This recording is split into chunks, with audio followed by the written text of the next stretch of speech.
Hi everyone, my name is Andrea Figueroa. I want to first thank everyone who came before me. You did an incredible job. I feel like I've learned a lot today. I also want to congratulate everyone for being done. Yay for us. I'm going to be talking about harm reduction at the border. Specifically, I'm going to be talking about the development of protocols at a supervised consumption site in Mexicali, Mexico. But before I start, I do want to sort of share where I stand a little bit. So I currently reside in Jojoque in unceded Ganagahage, so that's Montreal. However, the work was done remotely. It was done with an organization in Mexicali, in Kumaya Island. And I think it's important to recognize that although there are borders that artificial borders that differentiate the spaces. There's still like indigenous knowledge in both places that I think are important to share that have inspired a lot of my work. I also want to share that I am a migrant. I am from Chile. I'm not from Mexico. And the reason I share this is because although I do share some cultural similarities to Mexico, I am not Mexican. And therefore, the work that I'm coming a little bit from an insider and outsider perspective to this kind of work. And finally, this is harm reduction work. And I think I deeply believe that harm reduction is political work. It's not a neutral discipline. It is something that is based on a history of people who use drugs. And I do want to share that I am someone who uses drugs. However, I do not experience the same level of criminalization, marginalization, and violence as a lot of the people who use the services of Verter. I will not speak for people who use drugs or for the people from Verter, but I do work alongside them, and I feel like a deep sense of responsibility and accountability and care for a lot of the people in harm reduction and the people I work with. So today we're going to talk a little bit about the context, because this is something that's probably very new for a lot of you. So the context of overdose and criminalization in Mexico, sort of the model Verter, what was my role, like in the internship, what I did, and some of the sort of like recommendations, some of the impacts that it had on myself, and some of the challenges that I see. So what was my internship? I was lucky enough to intern with the Canadian Institute for Substance Use Research, CSUR, under Dr. Jaime Redondo Sanchez Lira. He put me in touch with Verter, which is a community organization, is a harm reduction organization based in Mexicali, Mexico. I work with them remotely. And the goal was to co-develop, so work together in developing an operation manual for their consumption accompanying service, which is sort of the equivalent of a supervised consumption site here in Canada. They sort of stick away from the idea of supervision. They prefer the term accompaniment, but that's sort of the idea. They are the first supervised consumption site in Latin America that's open. They opened in 2018. They also have a gender responsive approach, which means they prioritize women and gender diverse people in their services.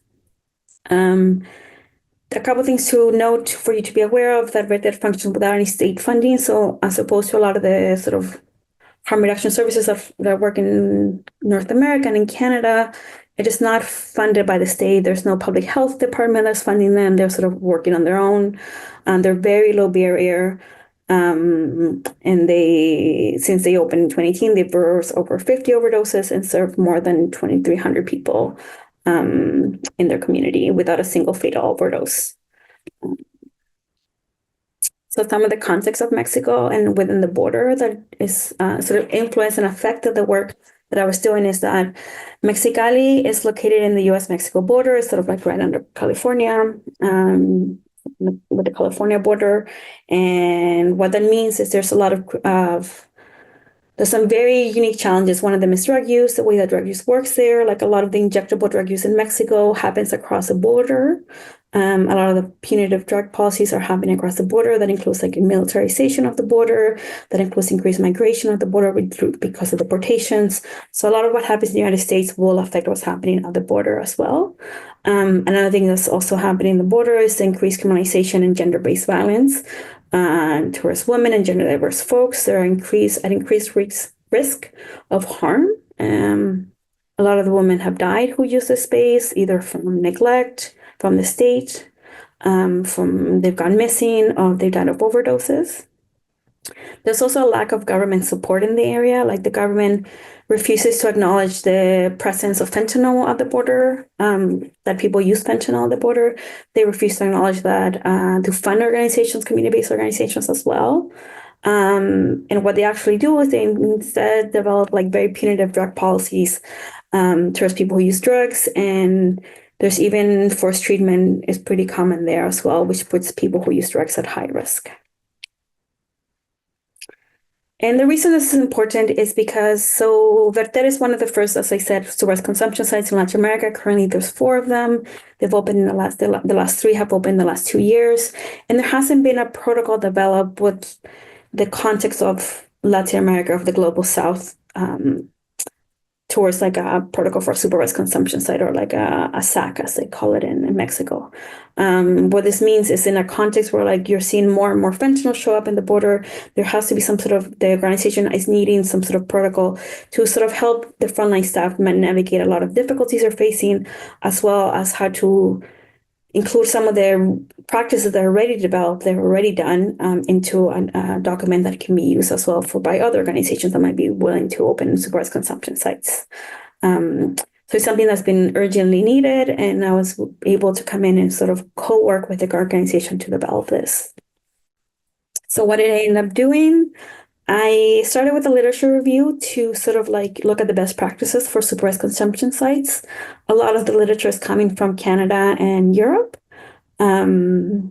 which is something that had to be adapted because we cannot adapt a global North model to a global South perspective.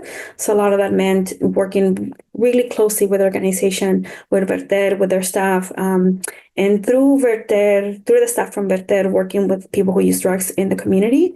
I was working remotely, and I couldn't build trust with people who use drugs in Mexicali. So I did that through the staff from the organization.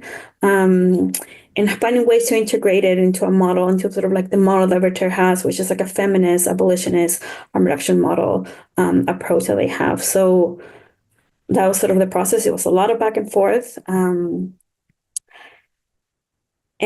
one of the sort of main components of the manual was like to focus on the site setup and safety. So what does the site look like? What are the how does it look like, the practical, very practical, like what does it look like for someone to come into the site and use drugs and things like that? Then how do we respond to overdoses? And that means fentanyl overdoses and polysubstance use overdoses. How does community drug checking work? And finally, the gender responsive and trauma-informed care, that was like very crucial for the organization to include. So having services, having protocols for people who are pregnant, for sex workers, for women who've experienced violence. What does it look like? And so in every part of the manual, we sort of included that into it.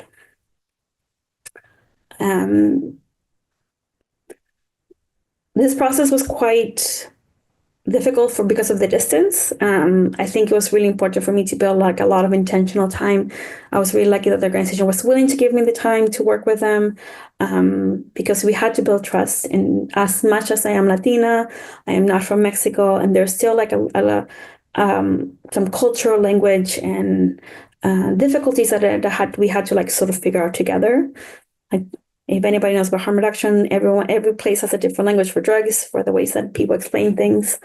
The goal of the manual has to be flexibility. So we had to make it flexible. This had to be a living document that could change and adapt.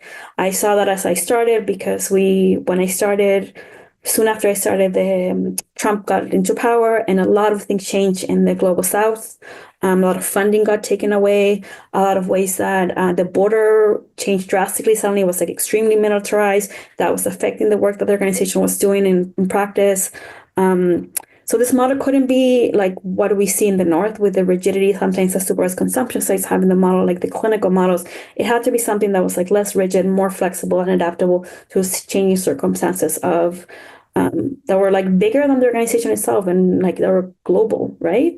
And finally, that gender really mattered. Like a lot of the things that I realized that a lot of supervised consumption sites in the North don't really like prioritize gender in the way that I saw it do it.